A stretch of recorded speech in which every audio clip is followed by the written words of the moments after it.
Hello everyone, this is Enayat Meer and I have this new video with memory, RAM, random access memory, and this is a Comptia related with exam 220-801, which is your first exam for Comptia.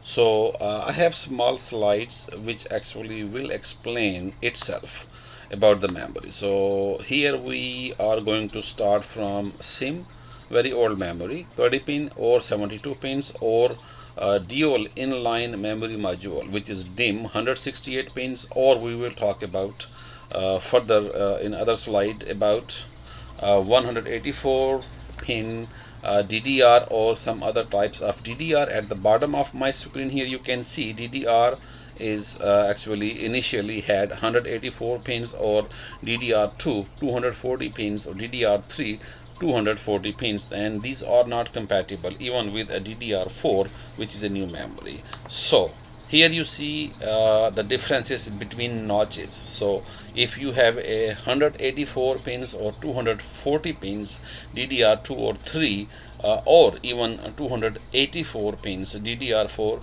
these are not compatible. So here's small explanation about DDR2, DDR or DDR3 memories, because these memories follow DDR-XXX PCYYY classification. So you may be a little bit confused. What is that? So let me give you a small explanation. The first number is XXX. That indicates the maximum clock speed that the memory chips support. For instance, DDR400 memories work at 400 megahertz at the most. So DDR2 800 can work up to 800 megahertz, and DDR3 1333 can work up to 1333 megahertz. Very simple. And it is important to note that this is not the real clock speed of the memory. The real clock of the DDR or DDR2 and DDR3 memories is the half of the labeled clock speed, as you see on the top of this screen here. Therefore, DDR400 memories work at 200 megahertz, DDR2 800 memories work at 400 megahertz, and DDR3 1333 memories work at 666 megahertz. And the second one on the bottom, you see a second number that indicates the maximum transfer rate that the memory reaches in megabytes per second.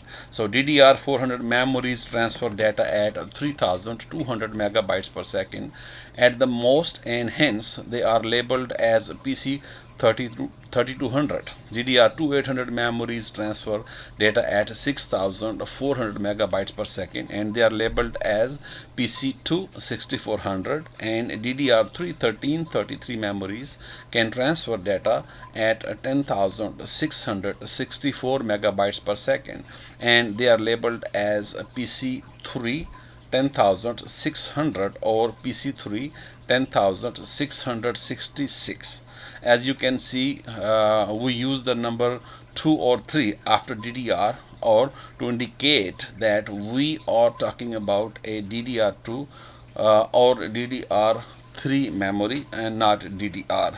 Now the other thing is that a DDR4, which is a new memory, very important to know about it. So I really wanted to discuss about DDR4. So DDR4 is the fourth generation of DDR or double data rate memory.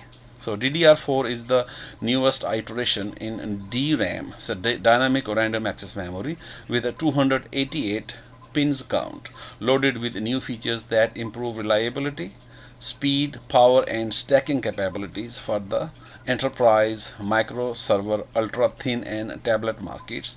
With data rates reaching 2400 megabits per second, DDR4 increases the performance up to 50% over DDR3. So I think that this is a very good improvement in memory industry or with the RAM industry. So I think and I hope that we will all get benefit of this one in the future. So it is getting very popular, and getting very powerful, actually new improvement in memory industry. So let's see how this work in the future, but currently I think that we are mostly using up to DDR3, but in the future you will all be using DDR4, of course, with a 50% more performance. So I hope you would like this video, and keep watching my other posted videos, and subscribe me if you like my videos, and if you want to see my upcoming videos. Thank you. This is Enayat Meer.